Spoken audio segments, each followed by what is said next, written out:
Do not speak down to even children. You're no better than them and they don't like it. They're just too young to articulate why. Speak to them as an equal and a person of your intelligence. If we let the cream rise to the top, does it rankle the milk below? And if cream sees too much sun, does it start to curdle too fast? I mean, that's a question that affects parents, teachers, managers, anybody who has to deal with people and has to mete out praise or not. And I believe the gifted can intimidate, sharpen, or both the ordinary, depending on that ordinary person's perspective and the thousand things they've experienced that have brought them to that moment and where their gifts lie. It's really, it's such a complicated problem with so many factors that you can't know the answer of what will be best for each individual person. You can try, and you should try, but you can't know. And you're a person who wants to do good.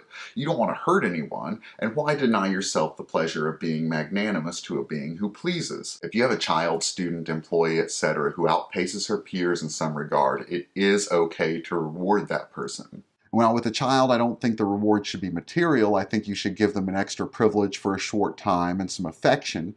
But here's the thing. Don't do it in front of the others. Confer these things privately. This praise and this affection and this privilege. Do it behind closed doors.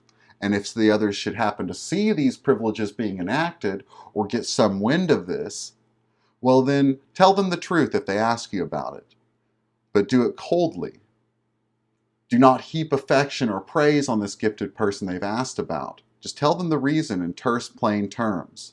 Tell them the truth. If an extra responsibility is deemed worthy or necessary of the gifted person, if possible, a reward of some kind should be attached. The United States Postal Service in the 90s was famous for having employees come in and shoot up its offices. And when they thought about it, why the people were doing this, a large reason was thought to be that when you did well as an employee at the post office, you were just given more work and more responsibilities and harder things to do with no rewards, and it was maddening. But preferring this reward privately sets both the examples of honoring hard work and respecting the feelings of others. We cannot control how a person shows off their status or their privilege, but we can help develop them by behaving with humility and awareness from our own positions of privilege.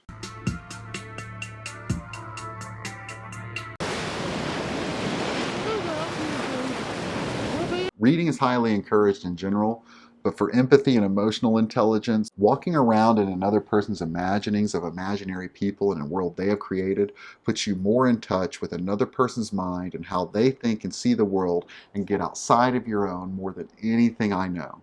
I know life is crowded and reading fiction sometimes seems like just an escape or a waste of time. And I'm encouraging you to read difficult and adult books.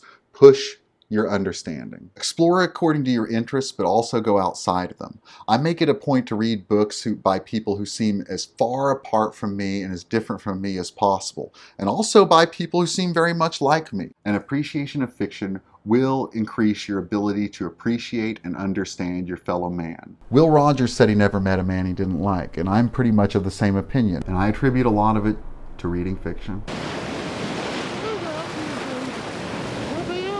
The Hebrew culture and others put being a doctor as the highest of respect.